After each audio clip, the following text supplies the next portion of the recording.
Hello and welcome to a brand new episode of Look Forward. I'm your host Jay. I'm here with my co-host Brad. So look, I gotta tell you, I for basically from last Tuesday night to Monday this week, like midday, I was pretty under the weather. So like I had like a sinus cold thing Tuesday night that lasted for like 2 days, right?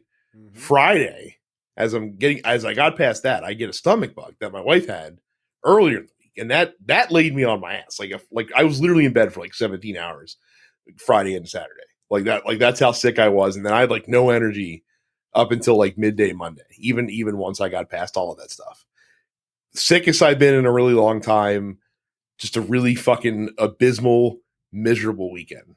And yet somehow I think I had a better week last week than literally every Republican in the House of Representatives. I believe you did.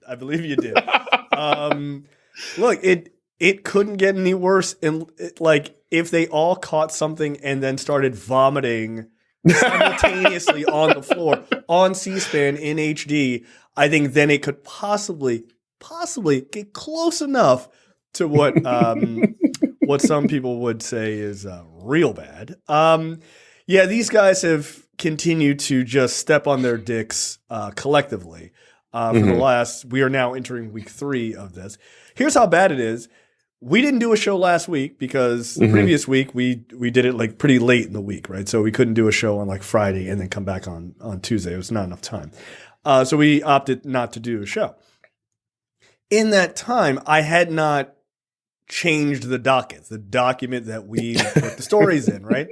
And so I went in today to like update it so we could do the show today and put on our notes and everything.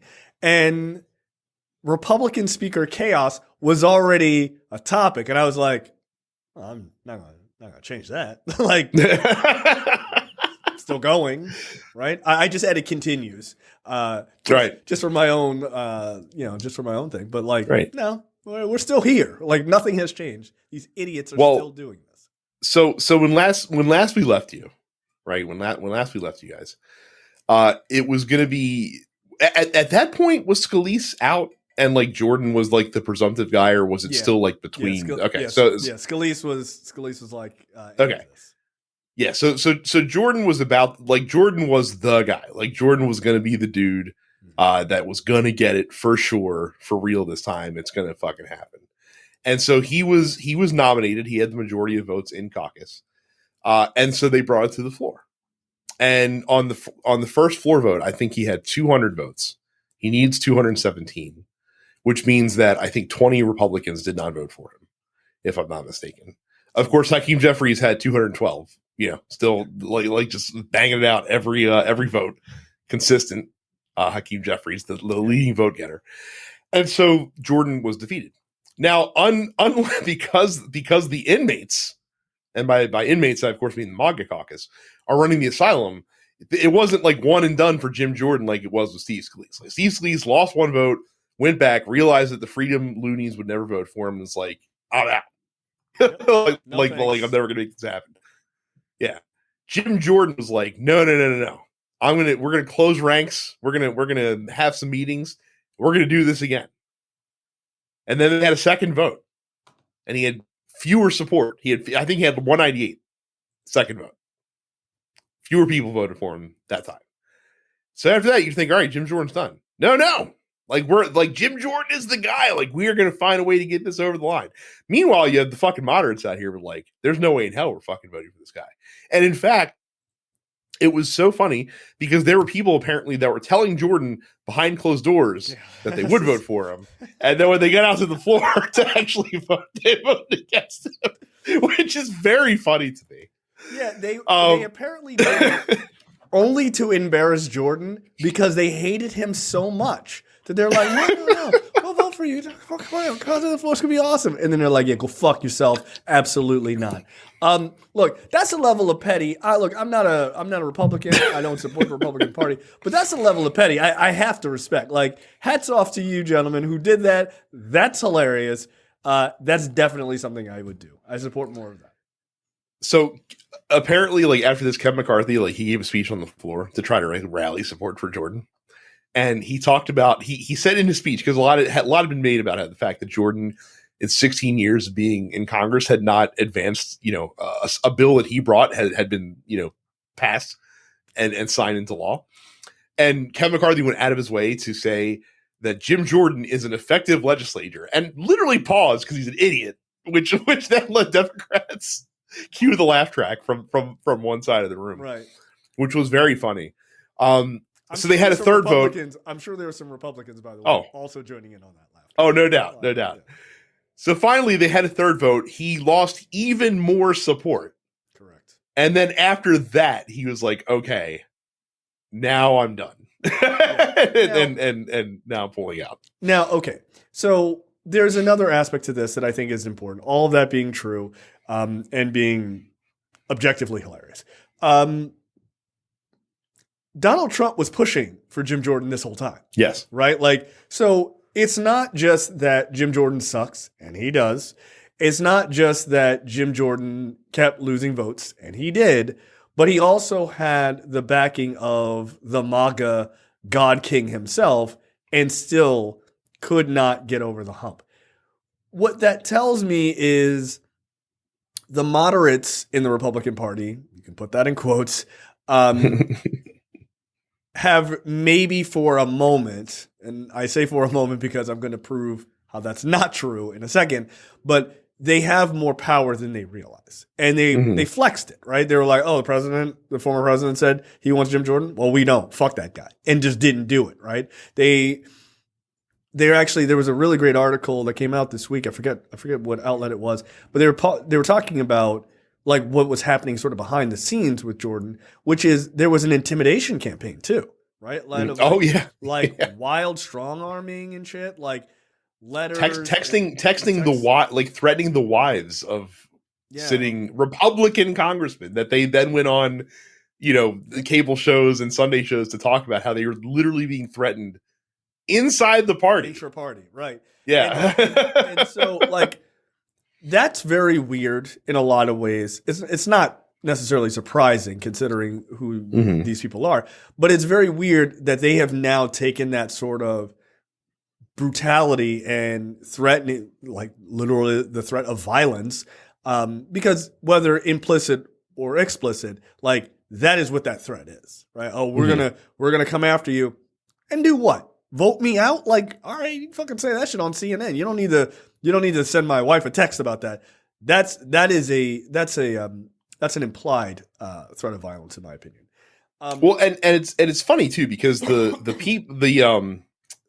I don't know. It's probably happening across both spectrums of the Republican Party, but like a lot of folks are still going on to these shows, and of course they're being asked about like this chaos that Republicans, and a few of them are still even after 3 weeks, are still trying to put that line out there.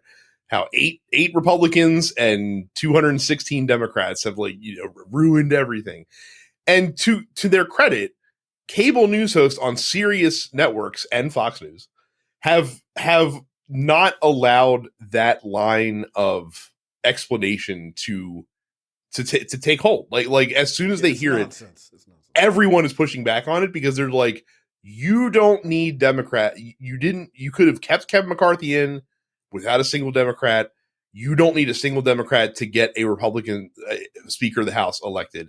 This is a Republican problem. Like they're not taking that bait of like both sides are to blame for this chaos and blah blah blah. They're like, no, the Democrats have nothing to do with this. Like this is entire, and the Democrats have done a great job messaging that. Like Hakeem Jeffries has constantly been out there, just driving that message home over and over and over again about how like, look, like this is their fucking circus. Like we're not messing with this. I'm here if they want to actually work on government. We just need 5 of you guys to vote for me, and with all these Democrats that are voting for me every time, and we can get the House's business moving. But we're not going to save you from yourselves. Like, sorry, right. like you fucked up, right? And look, let's get real. Like that line of argument from Republicans who are trying to push this desperately to not admit what this is, which is a Republican Party problem. Like that logic on its face doesn't make any sense, right? Like anybody paying attention for more than 5 seconds goes, well, you guys are in the majority. So what the fuck are you talking about what the minority is doing in this particular case? But let's say that it did make sense. It doesn't, but let's say that it did, right? It's the Democrats' fault. So what you're saying is you think that we would believe that the American public would be led to believe that if given an opportunity, that the Republican Party could, in a block, vote to kick Hakeem Jeffries, or let's not even say Hakeem Jeffries, Nancy Pelosi out of the speakership because she's in the majority party. There's chaos within her party. She's up for a basically a vote to boot her out. Sort of a no confidence vote. That the Republican Party wouldn't join in on that vote. 100% they would. Yeah. And you know what?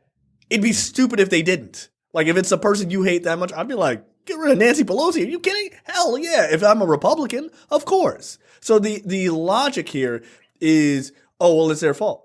But you would do the exact same thing if given the opportunity. And guess what? It wouldn't be your fault either. It'd be the Democrats' fault for being in such disarray. That's the problem. It's almost as if having a motion to vacate being able to be triggered by one member of the House was probably a really bad idea in retrospect. Yeah, gotta say. Maybe trying to be so fucking craven for power and willing to load a gun and hand it to the biggest lunatics in your party and go, don't shoot me.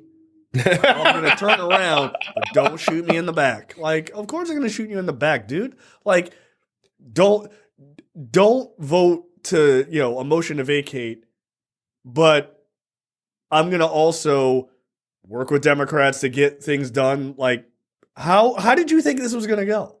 Like, it wasn't a matter of if, it was just a matter of when. Like, it was always destined for this to happen. I remember when this came out initially, and they were like, "Well, this is what we have in these new rules," and both of us were like, "Oh, Kevin McCarthy's not going to last a year." And sure enough, he didn't. Yeah, it's just like, yeah, what did you think was going to happen? Get the fuck out of here! This is insane. So, or he lasted just over a year, right? Like, not long. He certainly ain't lasted his whole fucking term. Like, absolutely not. Like, get the fuck out of here. No, he did not even last a year. Period. Has it not even been a year? No, January was when he came in. Oh, yeah, you're right. Yeah. And he lasted to the end of September. So 9 months. He didn't even last a pregnancy, Jay. Like, that's how short of a time Kevin McCarthy lasted as speaker.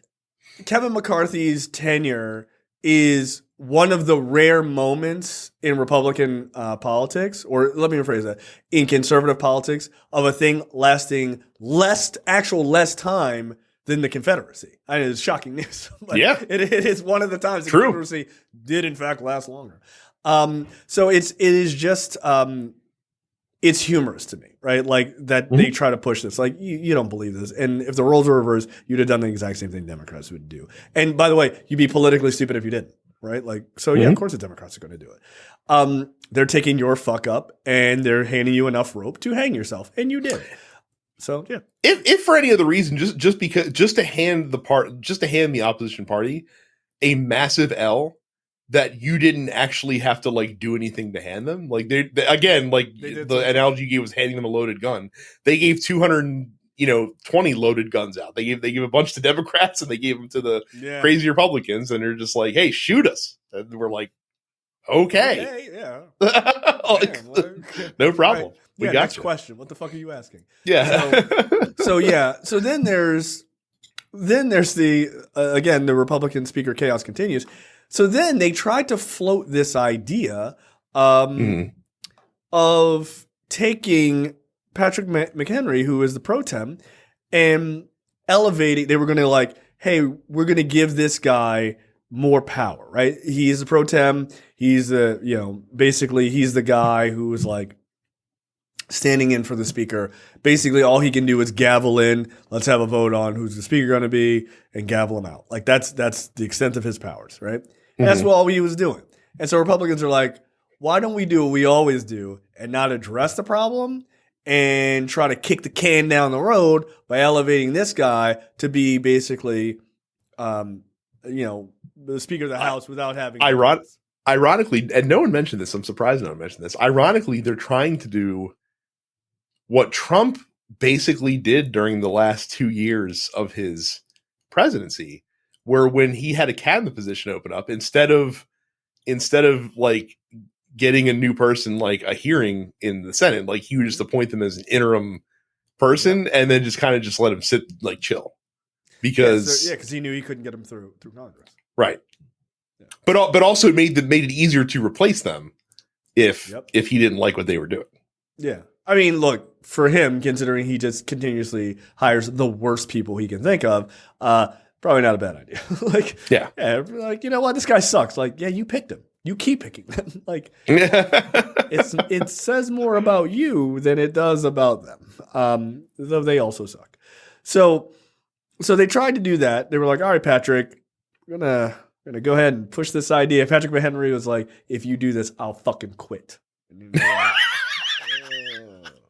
okay, so not this idea then. Yes. This is what they do when it comes to budgets and everything else. They don't want to actually fix and address the core problems because that takes a level of intellect. It takes a level of like nuance and work and like getting off your assness, if you will.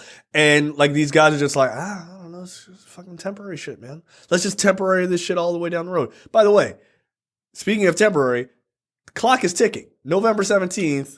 Well, that's the thing is the government shutdown if they don't get a fucking budget done. Well, and that's what I was going to say is that we're now they are like running into this like hard, like I don't think anyone expected it to get this far. No. Where you said we're entering the third week. No, we've had 3 full weeks. We are now entering the 4th week of no speaker. And you're right. Like that government shutdown is kind of like that hard fucking line because not only do they have to get a speaker in there, but then they have to actually get the bill fucking worked out and voted through. Yep. And it has to be something that the Senate is also going to vote for. And so now they're playing the super high stakes game of chicken where I feel like you're going to have these like normie candidates and then MAGA candidates that are lined up. And eventually one side is going to blink. And it's probably going to be the moderates that blink because, of course, the fucking MAGA idiots are completely fine letting the fucking country burn to have their way. Which is unfortunate because it means we're probably going to end up with someone fucking dumb in the role. Yeah. Okay. Unless you're not wrong. Unless the moderates do the fuck you gambit and somehow make a deal with the Democrats to I think they should get someone else in there. Yeah, I think they should. I think that's the move. And I think ultimately that's what's going to end up happening. I think they're going to find a moderate. And we're going to talk about the newest moderate. Oops. But I think they're going to have to find a moderate. I think they're going to have to say that moderate is going to have to be a person who says, you know what? I don't give a fuck what's happening outside of these walls. And we'll talk about why I'm saying that in a moment. And they're going to have to do some sort of power broker situation with the Democrats where it's like, all right, cool. We'll join up with you guys. Give us enough votes to get fucking whatever this jackass we want to get in. Who's reasonable. Get that person in. We'll allow you guys to bring bills to the floor. Like, it's going to have to be that. And guess what? If that happens, Democrats have not only done something that is unprecedented or largely unprecedented, it has made Republicans look like utter fools when it comes to governing, which, again, it should not be a surprise to anyone who pays attention. So the reason why I mentioned that person would have to be someone who doesn't give a shit about what happens outside of those walls is we had the Tom Emmer dilemma. That's how I'm saying it. Tom Emmer is a person you've probably never heard of, but he is the majority whip, incidentally. And Tom Emmer beat out 8 other GOP candidates for possible Speaker of the House nomination. He beat out Austin Scott of Georgia, Jack Bergman of Michigan, Byron Donalds of Florida. Have you watched the last season of Jack Ryan, by the way? I have not. Okay. Brian Donalds 100% reminds me of the villain of that season. 100%. I don't trust that guy. Don't let that guy sign any letter of immunity, ever. Ever. Kevin Hearn of Oklahoma, Mike Johnson of Louisiana, Gary Palmer of Alabama, Pete Sessions of Texas, right? So he beat out all those guys. And so basically, like, he is a guy who voted to certify the election. He's like kind of I don't want to say reasonable guy, but for what passes, what passes in this day and age, right? And so he won the nomination behind closed doors. Like I said, he beat out the other 8 candidates. And so he was like, all right, let's fucking rock and roll, baby. Let's go to the floor and let's do it. Donald Trump came out, was like, I don't like Tom Emmer. That guy's not good to me. He's not a real Republican. He's not MAGA. Everybody knows that most of the Republican Party is MAGA. Fuck Tom Emmer. Tom Emmer immediately goes, I'm out, and drops out because there's no way he can win. It is literally everyone's very familiar with the Simpsons gif where Grandpa Simpson like walks into the burlesque house and sees Bart manning the door, so he like takes his hat off and then sees Bart and then immediately turns around and grabs his hat off the door. Like that was the Tom Emmer speaker candidacy. Yeah. Emmer lost 26. He quickly ran into trouble with 26 GOP lawmakers who were opposed to his nomination. So, yep. So this is the problem. You cannot get a moderate in there because a moderate has one thing and one thing only that matters to Trump. They did vote. They voted to certify the election. If they voted to certify the election, Trump doesn't like them. Trump will find out that they're the person, of course, right? It's public knowledge. He will get on Truth Social or whatever the fuck and say, I don't like this person. You will lose 25 or so MAGA Republicans. They defect. It's over, right? You can't get the nut bars in there like Jim Jordan because the moderates will go, hey, that guy's a nutcase. I'm not voting for that person. Get the fuck out of here. And the reason why I'm saying him is because you're never getting a woman because it's a Republican Party. Get real. I mean, maybe Elise Stefanik, I guess, but she's a nutcase. And so the moderates are not going to vote for her. Yeah, look, again, you're going to have to get the moderates who don't give a fuck. Some strong moderate who's going to be like, I'll take the slings and arrows, put me in there, and let's do a share power thing with Hakeem Jeffries and get moving before the 17th. And look, it's October 24th as we're recording this. You kind of need to get it done this week. You kind of need to get it done. You do. Otherwise, you're going to really because again, the you're going to run into the same challenge with the government shutdown as you did 4 weeks ago with the government shutdown. Because again, you have moderates. You have MAGA people that are just not going to want to budge on stuff that's in there, and that's the thing that drives me nuts, man. Is that like the people like these fucking idiots on the far right fringe of the party, like. And again, they don't live in reality, so like it's easy for them to deny reality. But like, the Senate is Democratic, the White House is Democratic. Like, I'm sorry, you're not going to bend 2/3 of the process to your whims with your voting block. Like, it's just not going to happen. I mean, you say that, but I don't believe in reality, so why don't I just try it anyway? Like that's the like. Maybe they'll trickle Joe Biden. He won't realize. He's like, you know what? Abortion? Yeah, you're right. Fucking let's ban it nationwide. Like I forgot where I am, right? Like that's their thought process. So yeah, I mean, the problem is to be MAGA is to lack all nuance, right? Like, right. And it's also to like not really understand how government works. It's to misunderstand why you're there in the first place. All of that, right? It is largely ego driven, right? You're there to just fuck shit up and hopefully make a name for yourself so you can go on Fox News or OAN or whatever lobbying company. You're not there to do the people's business. You're there to do your own business. So yeah, I think you got to get this done this week, right? So you have a good 2 weeks to kind of work this shit out and make sure that you can build a budget that people like. Hopefully the Senate has been working tirelessly to like at least let them know like, okay, once shit gets going, like we can get this shit done fast. Oh, they had a bill. I mean, the Senate had a bill passed. Like they basically had the bill passed that was arranged back in May when we did the debt ceiling thing. When McCarthy and the House Republicans, negotiate with the White House, and they're like, all right, cool, we want to raise the debt ceiling, but also we don't want to do this shit again in 4 months. So here's the deal that we can agree to fund the government. And once we get to September, everyone will be on board and it'll be hunky dory. Right. Like that's the deal that they have, like literally waiting. Like all the House has to do is be like, yep, this deal's great. Let's go get it to the White House. Good to go. But that's not going to happen because it includes things like funding for Ukraine and things like funding other stuff, that education and all sorts of other programs that the hard right does not want to see in funding in the government. So yep. And so look, I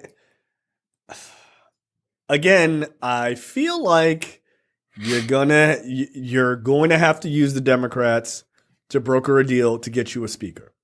And then you're going to have to use those same Democrats to broker a deal to get this shit passed. What you're going to want to do if you're the Republican Party is you're really going to want to make sure you remove, once you have a speaker, you're going to want to remove that whole motion to vacate shit. Because the second you do that and you work with the Democrats to keep the government open, they're going to turn around and they're going to shoot you in the back too, whoever it is. And you're going to be back in the same shit all over again. The first thing you need to do is like, cool, I'm the new speaker. We're getting rid of this motion to vacate shit. This is done, right? It was a fun thing while it lasted. Kevin McCarthy, what an experiment. Get rid of it. Because if you don't, you will be back in the same situation trying to choose a speaker all over again. And every time you fuck this up, you're going to have less and less people who want the job. Yeah. Right? And here's the dumb thing too, is that like, so the reason ostensibly that moderates haven't moved to do a common sense deal at this point is, I have to feel like partially is because they're afraid of getting primaried. So like these are guys that are in, Biden districts that won, in 2020 or 2022. And if they did this, then, someone is going to come in from the right and eat their lunch and take their shit from them. Absolutely. Here's the problem though, is that if that were to happen, that's a suicide pact, because if you're in a Biden district and you get some MAGA idiot that somehow wins the Republican nomination, guess what? They're not winning in a general election against a regular ass Democrat. Like that's not going to fucking happen. It's a great way to lose the House. So moderates do have an argument that they can make to be like, look, you might want to punish me for doing this, but if you do, all you're going to do is just get a Democrat in here, because someone to the right of me is not going to be able to win this seat in November. Look, I largely agree with you. The problem is we are now in a situation where the Republican Party looks so dysfunctional. Mm-hmm. I don't even think it matters if you're a moderate or not. Like, no, probably not in these Biden districts. I think even if you could hold off and like knock down some nutcase MAGA person who's attacking you from the right, as a Republican in a Biden district, I think a Democrat's going to come in and kick the shit out of you anyway, because it's going to be like, look at these assholes. You want to deal with this? And people are like, hey, you're right. No, right. I don't. So, like, I don't know what the right answer is, but I think it's because you guys already fucked up so bad. I think you're doubly fucked. It doesn't matter. Yeah. What you can hope is just by sheer luck, you could fend off a Democrat. But I don't. I think when you're talking about these Biden districts, I think people are in a world of trouble. And look, I get it. There's been a lot of talk of like how Biden is handling the Gaza Strip issue, and like, people obviously disagree that he should be, much more like even, you could say even-handed, or even pro helping the Palestinians, right? I would make that argument, right? But people are like, oh, this is what's going to lose him an election. The election is a year out. No, it's not. Yeah, like, A, it's a year out. B, no one gives a fuck about foreign policy when we get to November. Like that's number two. They never care about it. If they cared about foreign policy, Donald Trump would have never won. They would have never won, dude. Like, no, people don't give a fuck about foreign policy. The thing they care about are kitchen table issues, right? That's not to say that what's going on in the Gaza Strip is not important. It's not to say that I agree with Joe Biden's handling of it as of right now. I don't. But is that going to be the make or break issue? No. No. Things like, hey, man, the government is in disarray. Hey, man, like gas prices are high, even though it doesn't make any sense. Those are the things people think about. They're not thinking about what the fuck is going on to people that don't live here, right? Are there Jewish folks who give a fuck about that? Absolutely, right? Do they vote based on that? Absolutely. Are there Muslim folks who give a fuck about that? Absolutely. You like, will they vote one way or the other? Absolutely, based on that, 100%. The vast majority of Americans, sad to say, don't give a fuck. Should they care? Yeah, they should care. Do they care? No, they don't. Mm-hmm. Sorry, like, I hate to say that, but like, they don't give a fuck about foreign policy, dude. They don't. People still say Donald Trump didn't engage in any wars during his 4 years. They say that, like on TV. I know. Okay, like, You know, except for the one that was still happening while he was there, and you know, it still was happening when he left. So. I mean, Kurds. What the fuck are you talking about? Who are the Kurds? Get out of here! Like, they don't even remember this shit. They don't remember it. Donald Trump always supports his allies. Donald Trump? Who are you talking about? Like, yeah, more on that shortly. Yeah, you don't give a fuck. You don't give a fuck about none of this shit. So yeah, foreign policy, I hate to say it, is not the it's not the go-getter issue for most Americans. It just isn't. No, unless the U.S. is involved in a hot war as an active combatant, like that's when it matters. Otherwise, it doesn't. It's not going to be in the top 10 issues that people consider when they go to the polls. Most people. Right. Here, and look, I'll say it. Sometimes even when we're in a hot war, we don't give a fuck after a while. Yeah. Like, we don't even give a fuck after a while. You know how I know? George W. Bush was reelected. So we're just like, it's fine. Yeah, that was before we knew that there weren't actually weapons of mass destruction, though. Stick with the horse you win in. Stick with the rider you went in with. Like, how many trillions have we spent? Only like one so far. Yeah, let him keep going. He might find him eventually. Yeah, like, I mean, it's not like it's going to cost $2 trillion. That'd be crazy. No, we don't really give a fuck. Like, that's the sadness of America's profound ignorance on a lot of topics. But yeah, we don't give a fuck. Speaking of that, boy, did I engage stupidly on social media with people talking about what's happening in Gaza Strip. I was like, people were like, oh yeah, no, Hamas is not a terrorist organization. I was like, all right, cool, man. All right, like, okay, what are we having a conversation about? One woman said, well, the Palestinians cheered during 9/11, so they all agree with Hamas. I was like, all Palestinians? I was like, one, even if I believe that's true, I don't. You're just an idiot on Instagram. But I was like, did they do it from a rooftop in New Jersey? Yeah, exactly. Like the same bullshit story. I was like, I just wrote, I was like, the fact that you even said that tells me you're not capable of complex thoughts, and I just blocked them. Like, I'm not having a conversation with you. You're a fucking idiot. So. Yeah, I didn't even check the comments on the YouTube video from 2 weeks ago. I'm sure. No. This was on Instagram. This was just. Oh, okay. This is just me stupidly going on Instagram and commenting on something that I thought me saying what I said was completely reasonable. Not in the eyes of idiots. I was like, all right, cool. Like, you got it. All right, let's take a quick break. After that speaker chaos, it ain't never gonna get fixed. That's right. It ain't never gonna get fixed. All right. Donald Trump, it just keeps getting better, man. It just keeps getting better. It's pretty awesome. Pretty awesome at this point. So, Jay, do you know that we're almost at 25% of the defendants in the Georgia trial have now pleaded guilty? That's awesome. So, Donald Trump's Georgia trial is going pretty badly for him, as I wrote here. We have had, as of today, 4 flips in just this case. Mm-hmm. We have now, I don't know if you saw the breaking news. I did. Yes. Your boy Mark Meadows has officially gotten immunity, so that's a Flipadelphia for January 6th trial. Not good. But let's talk about Georgia first. Since we last saw you guys, our favorite guy, favorite name, old Kenny Cheesebro. He is. That is not how you pronounce his name. I also do not care, and will continue to call him Cheesebro for now until the end of time. Yeah, agree to disagree. His mama named him Cheesebro. I'm gonna call him Cheesebro.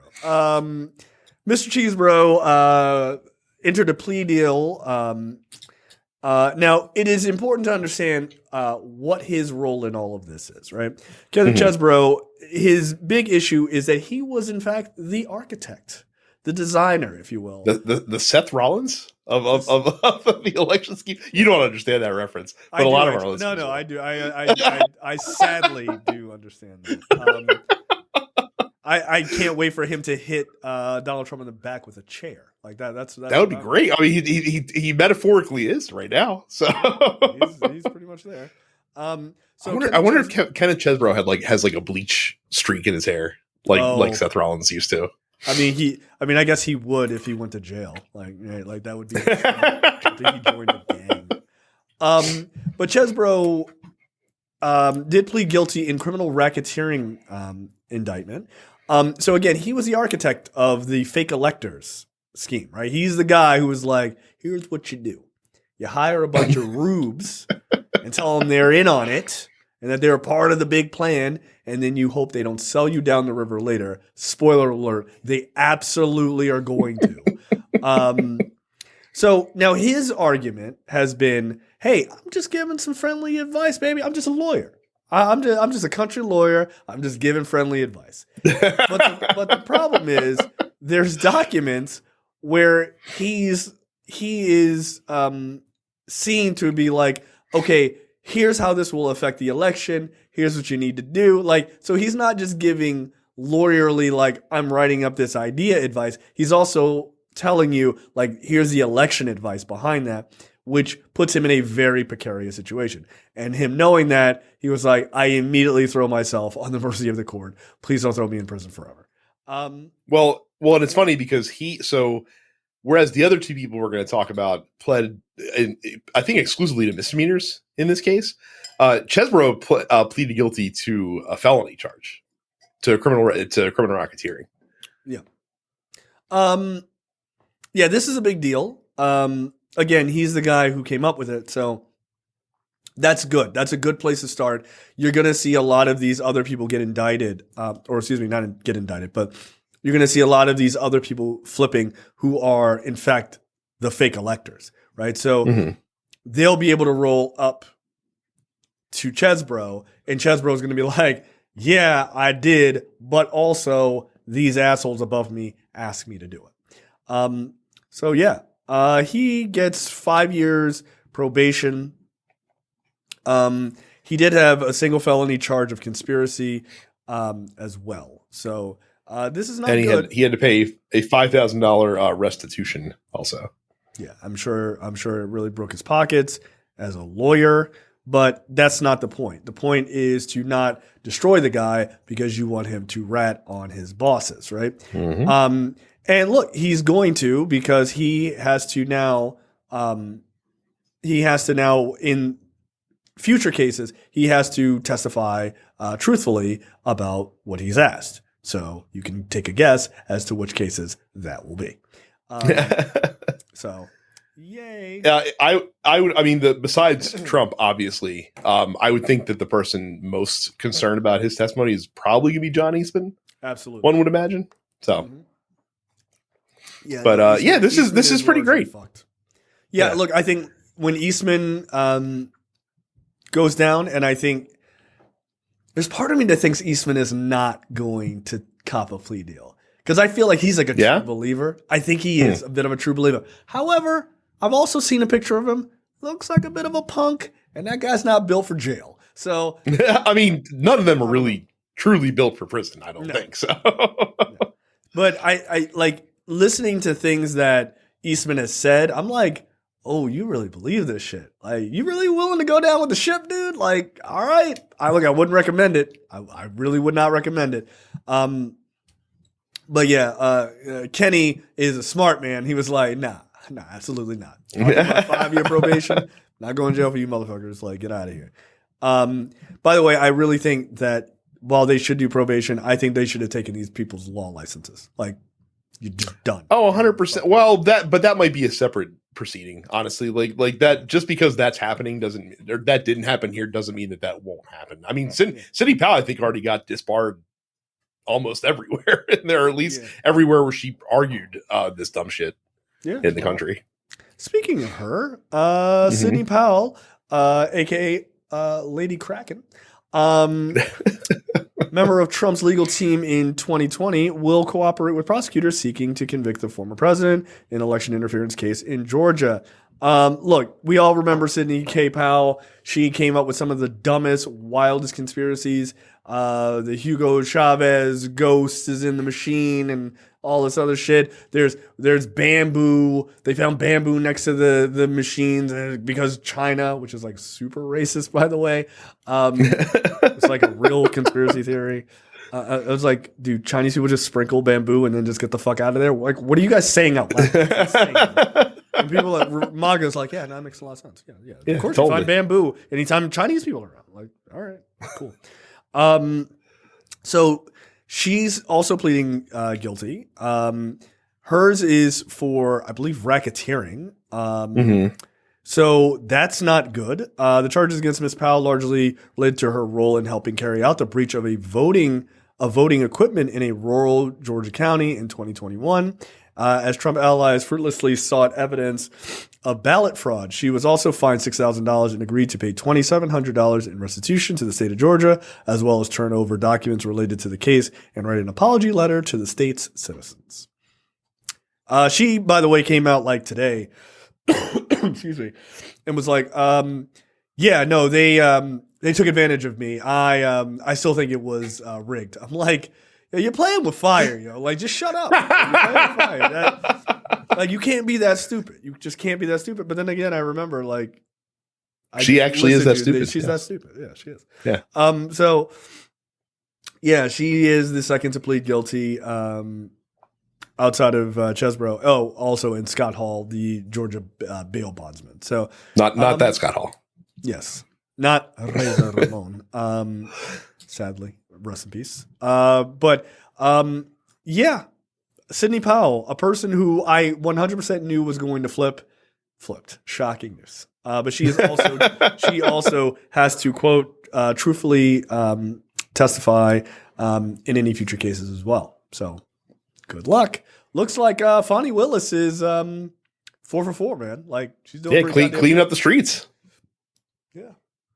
As a line in, I just watched the end of Jack Ryan yesterday, but there's a line in that series at the end where they're like, "There's a lot of people out there that are like not so good guys like me. What are you gonna do? You're gonna arrest them all? Like is that what you're gonna do?" And it says this to the head of the CIA, and it was like, "Yeah, like that's what I'm gonna do." That's one by one, like one by one. Yeah, that's the plan. What the fuck? Like, yeah, you're all going to jail. Get the fuck out of here. Yeah, it's this is good to see. But 4 for 4 is pretty good. Fonnie Willis racking them up. But look, never forget that they were like, "Oh, her case is such bullshit. She's got nothing." Well, she must have something because these guys are running fucking scared. So this is a good thing.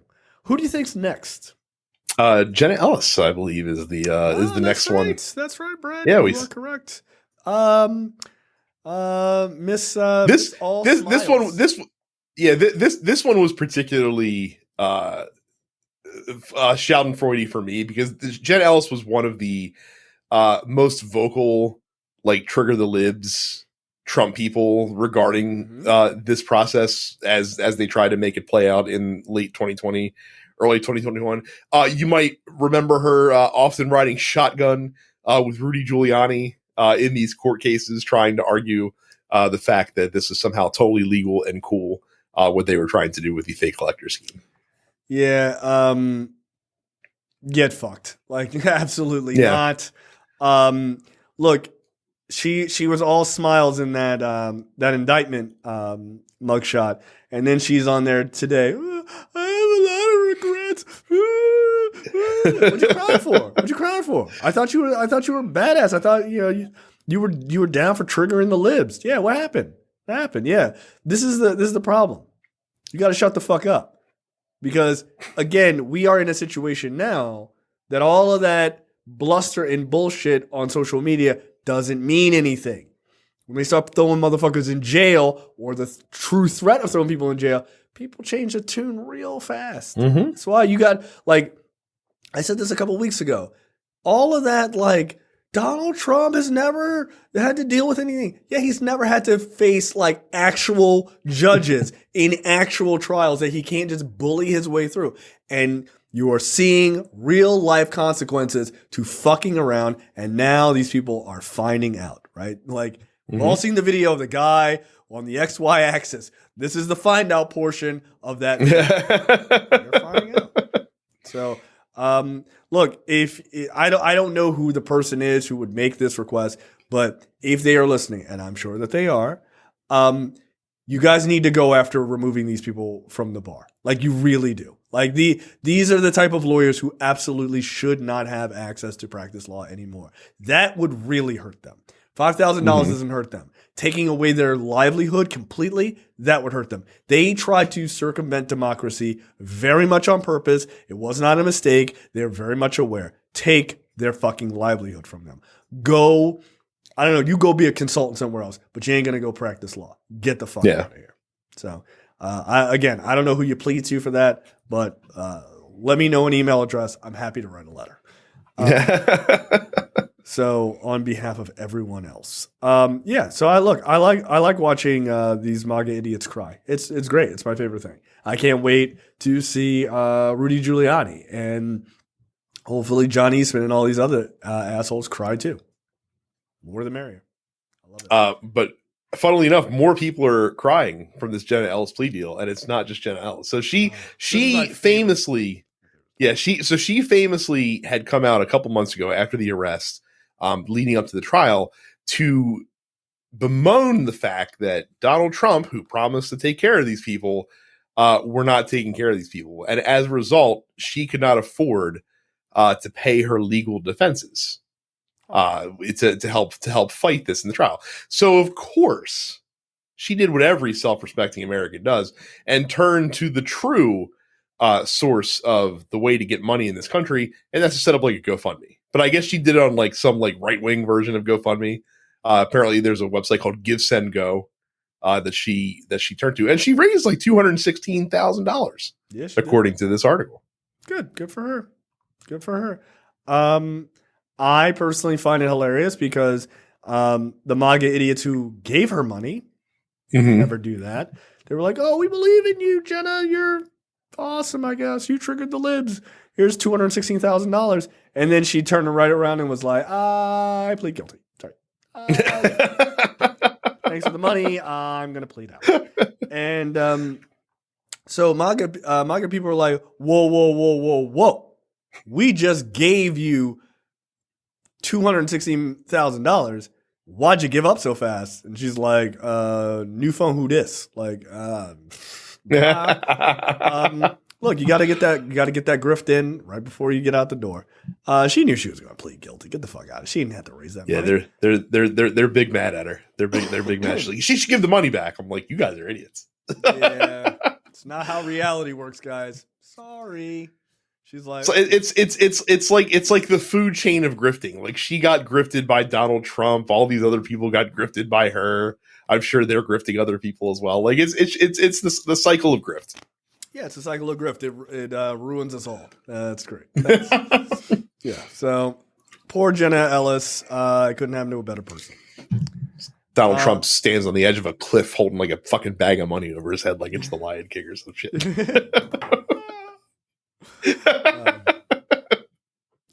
Oh my God. I don't like any of them. All right. Let's take a... you know what? Before we take a quick break, let's talk about let's talk about Mark Meadows, actually. Mark Meadows is now been granted immunity. And he has immediately taken that opportunity to flip on his boss and was like, of course. I think I got a couple things left I didn't mention. Did I mention I told him that he lost the 2020 election? Yeah, I forgot to say that. I'd like to go on record. This isn't quite a dude I told you because I didn't say it vociferously, but I'm not surprised to see this happen because I thought that Meadows was always going to be the guy that Trump world tried to throw under the bus to get Donald Trump off. Like I thought for sure that he was going to be the fall guy. So the fact that he's the first to the fucking plea bargain line does not surprise me in the least, and it in fact makes me believe that I was 100% correct in that thought. Yeah, I just don't. I don't see how anyone thought that Meadows wasn't going to be the fall guy. And you know who also believes that? Mark Meadows. It's like, nah, I don't think so. Like, me? No, motherfucker, you. I don't think you're giving us enough credit. I'd like to think that Mark Meadows is a regular listener of the Look Forward, and he's a premium member too. To hear us talk about him later after the first hour. Shit. He's like, "Am I up next?" He was like, "Nah, okay." Jay and Brad are definitely right. I'm gonna squeal. No, this is the move, right? This is the move. Like, if you're waiting, if you're waiting to play hot potato with Donald Trump to see which one of you is going to be holding, said potato at the end, you're playing the wrong game, dude. Because even after that music ends, he's gonna still hand it to you, right? Like, he's going to fuck someone over. Like, he's been kind of edging to fuck over Eric Trump in his New York trial. Like, he doesn't want to go to prison. It is a major fear of his. He will do anything to make sure that doesn't happen. And so Mark Meadows, you're standing next to him, dude. You better sell him out. Like, all of these, like, MAGA people, I wouldn't sell Donald Trump. Then you're a fool. Because he would sell you out. Like, he will sell you out in a heartbeat. If he thinks that he can sell out his kids, certainly other politicians, he's going to do it. The question is, at the end of the day, does Donald Trump try to cop a plea deal himself in order to give up other people that we're not aware of? Right? Like, that will be interesting. My guess is I think it depends, because I have to imagine. Well, I feel like they're going to want to set an example, right? And so, like, any plea deal that they would make with him, I would think has to involve some level of jail. And I don't think he wants to go to jail. And I think as long as the plea deal would involve jail time, there's no way he would take it. Now, if they were to offer him something that's just probation, like, or if they gave him like a suspended sentence in order to plead guilty, I wonder if he would take that or not. I don't know. But I also think there's part of his dumb brain never surrender. Can't admit. Yeah. Can't admit that he lost, that he was wrong, that he did crimes, whatever. He's impossible to fucking figure out because he's just an idiot. I don't know. I got to tell you, if I was devising a plea deal for Donald Trump, I'd be like, listen, I'm gonna give you the opportunity to let's say a year in prison. Right? Feels good for everybody. We get to see you get your fucking big head pushing in that fucking squad car, right? Just a year. You're probably not gonna make it anyway, but just give you a year. We'll let you bring your gold toilet with you. Yeah, you can bring a gold toilet.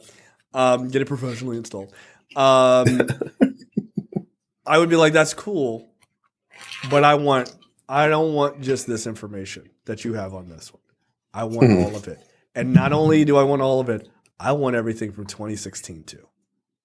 I would try to destroy his fucking image. Everything. Because let's get real. There is 100% shit in that 2016 election that is shady as fuck. We all know it's shady as fuck. Anybody who actually paid attention. Right? Oh, Democrats are making it up. You guys were sharing campaign data with the Russians. Why? Yeah. Well,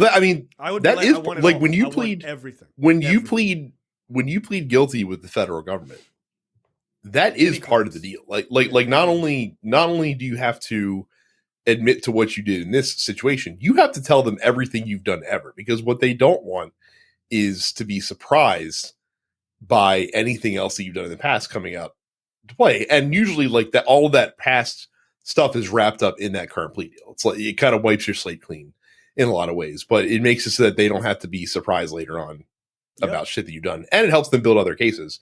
And by the way, if you lie about those things, right, you lose it. They will come after your ass. Yeah, they'll lose it. So I would be like, I want it all. And then I would use that information. Once I had it all, I'd be like, listen, Like, look, you didn't say we'll do a suspended sentence. Then I would use that information and I'd be like, Donald Trump said this shit. Here's the tape of him saying it, right? It was all in fucking HD, all that shit. And then I would use it to destroy his career.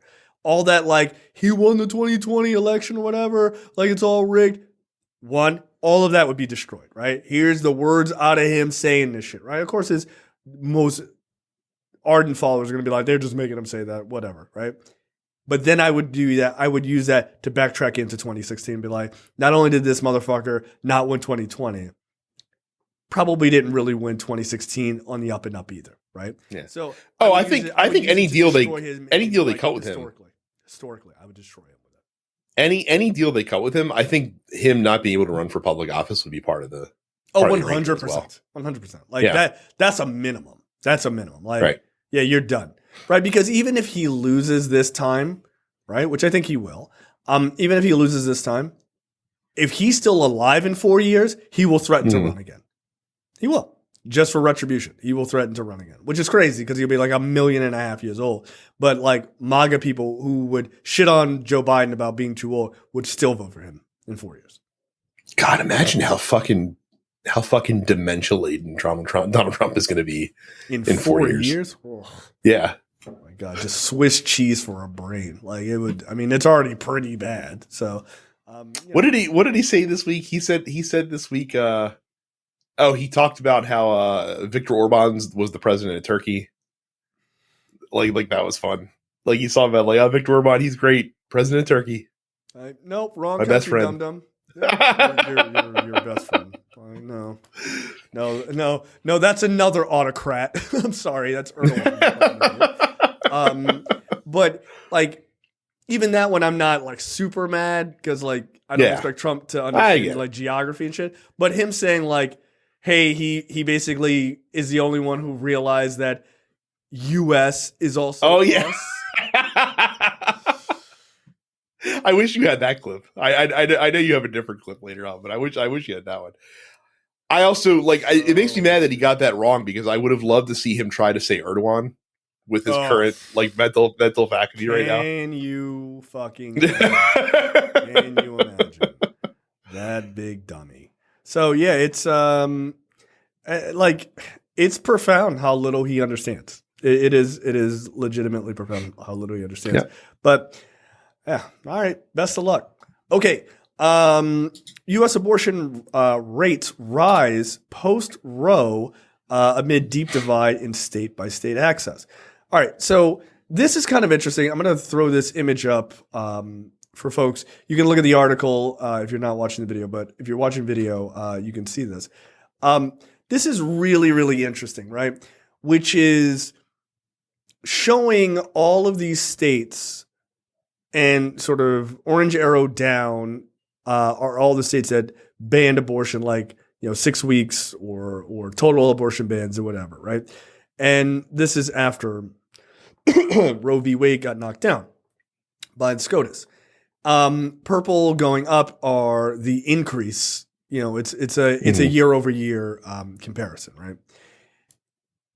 What's wild is Texas had the largest decrease of 36,970 abortions over the course of this time.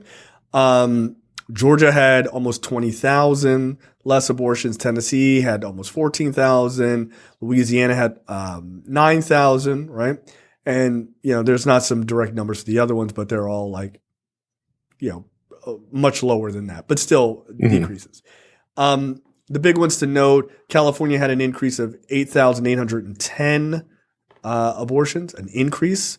Florida had 20,460 abortions, a significant increase. Illinois had 21,500. North Carolina, Virginia, Maryland, Delaware, New Jersey, they all had increases. So all of the states where abortion rights were still secured after the Roe v. Wade situation saw moderate to significant increases in abortions, right? Here's the thing. You can look at this map and say, well, what Republicans are trying to accomplish, they accomplish, right? It is to knock down the abortion rates. And look how terrible the blue states are. They're just doing all these abortions. But when you look at the map, it's because people are clearly fleeing all of these red states and going to the blue states and getting abortions, right? California has an increase of 8,000. I'd almost guarantee you the decrease that Arizona has is probably pretty close to the increase California has because of the proximity. Yeah, and I'm looking at fucking like Illinois looking like fucking Sauron's Tower. Meanwhile, like all like just surrounded by like these fucking orange downward cones. Yeah. Like it's no question where where a lot of those are going. And it's interesting too because like I look at Kansas, I look at New Mexico, especially like they're getting a lot of people I'm sure funneling in from Texas and Oklahoma and Arkansas. And those states probably don't have like the infrastructure to handle that influx. Like I'm surprised that they're able to cope with it. Like California increasing by a lot, not a big deal. Florida also probably not a big deal. And I think Florida's interesting too, because I think not only are they obviously picking up folks from Georgia and Alabama that are fleeing, but also like I think I'd be curious to see how much of this was between April and June of this year, because that's the survey runs through June, because the April's when DeSantis and signed into law the 6-week ban in Florida that's been challenged in court, so that's not in place yet. But it's but I'd be curious to know, because I think the other thing you do is when you kind of threaten people and you have this sword hanging over folks' head, it kind of makes the decision faster, right? You know what I mean? Yeah, like people are like, oh, I better do this now before I can anymore. Yeah. Look, so what it tells me is this did nothing. That abortion ban did absolutely nothing to stop abortions. If anything, it increased them, right? Like states that still allow procedures performed 116,790 more abortions than expected. So you didn't fix anything. You made it worse. You just made people travel. Yep. I'm against abortions. No, you're against abortions in the same state that you live in. Like, you haven't stopped anything. Now, Republicans would make the argument, that's why we need to have a national ban. And I would make the argument is, mind your fucking business. Yeah. But also, like, you look at this and say, oh, it didn't work. I look at this and I say, this is step one. Because, again, we've seen a lot of Republicans making noise about how not only did they want to ban it in their state, but they also wanted to go after individuals who actually traveled to one of these other states. Yes, of course. And got an abortion in another state, or prosecute anyone who helped facilitate that happening. Going as far, like, you remember the story a few months ago, where Idaho legislators wanted to pass a law that they could prosecute doctors in Washington for performing abortions on Idaho citizens, which is fucking insane. Like, Washington is not a foreign fucking country, right? And even if it wasn't, you know what I mean? You don't have the rights to do that, right? You can't prosecute people for that. Again, the Republican Party saying that they're the party of small government is insane. Not only do we believe in states' rights, we also believe in our states' rights across to other states. Yes, like, you as the state must respect our rights and also help us enforce our laws that you don't agree with. That's how important our states' rights are. Like, cool. Can we do that with guns? No? Weird. That's I mean, you don't have to go any further than that. Like that's the other one you have to point to. Right. Like, you guys don't, but Republicans still are like, we're trying to challenge the fact that New York won't allow you to have, they're like, well, no, but they should have to have them. Like, no. Well, yeah. But what about our state? That's what I say in Illinois. Cool. Like, you don't want us to perform abortion. You can't sell guns to our citizens. Like, if our citizens come across to your state to buy a gun, you can't do it. And they're like, well, no, like, you can't stop commerce from happening. Come on. There you go. That's the Constitution. Last time I checked, abortion's not free. Still commerce. Right? So it's, if you're willing to do a fair market trade, let's have a conversation. You're not shocking news. This is dumb. Why are we talking about this? Like, it's just horseshit. So it doesn't do anything but increase the amount of wear and tear on facilities and everything else in those blue states. But you're right. It is, this is step one for them. Look, I don't ever think they're going to get to a point where they the threat of a national ban is the only thing they can do right now to help gin up red meat for their constituents and simultaneously really piss off liberals, right? If you got a national ban done, you'd never win another election in this country. Like, you just wouldn't. People would be like, oh, really? A national ban? That's cool. Yeah, guess what's happening right now? They would keep kicking you until they kicked you all out of office, got people on the Supreme Court. They would pass a full-on, fuck you, it's legal everywhere, rock solid fucking thing. They'd make sure they had everyone in the Supreme Court on that bench being as liberal as humanly possible, and you would never win anything again. The last thing Republicans want to do is catch that fucking car. Like that. Like, no, they're going to do. They're already pissed that they caught it the first time and they had to do it, and they were like, "Ooh, that was not a good idea." Well, and they're already seeing the repercussions. I mean, fucking Ohio's about to encode it, like enshrine it in their constitution. Okay, good job, dummies. Yeah, Ohio is one of the biggest orange arrows on that map. Guess what? We're about to get it back to normal again, guys. Yeah, like again. If you think that people forgot about abortion, they fucking didn't. Women are not going to forget about their bodily autonomy. It's just not. This isn't like foreign policy. People give a fuck about this one. Like, they pay attention to this one. Like, they're not going to forget about it. And the idea that like 50% of the population is like, it's probably not that big of a deal anymore. No, it's a really big deal to 50% of the population. It's a really big deal. And it's a really big deal whether they agree with it or not. Like, whether they agree with it, whether they're pro-choice or anti-choice, whether they are pro-choice for themselves or not, because that's a different conversation, right? Like, some people are just like, oh, I don't want to do that for myself, but I feel very adamantly that people have the right to do that, right? Like, that's a different conversation. And women are not going to forget this. I don't know why Republicans think that they will. They will not. So yeah, you fucked up and caught that car, man. You should have been like, when it released that you were thinking about knocking down Roe v. Wade, you should have paid attention to the reaction, and been like, we should probably not do this. But they couldn't help themselves. Okay, that's the end of the free portion for this week's episode of Look Forward. Make sure you go to lookforwardshow.com/premium. Sign up for premium content. It's only $5 a month or $50 for the full year.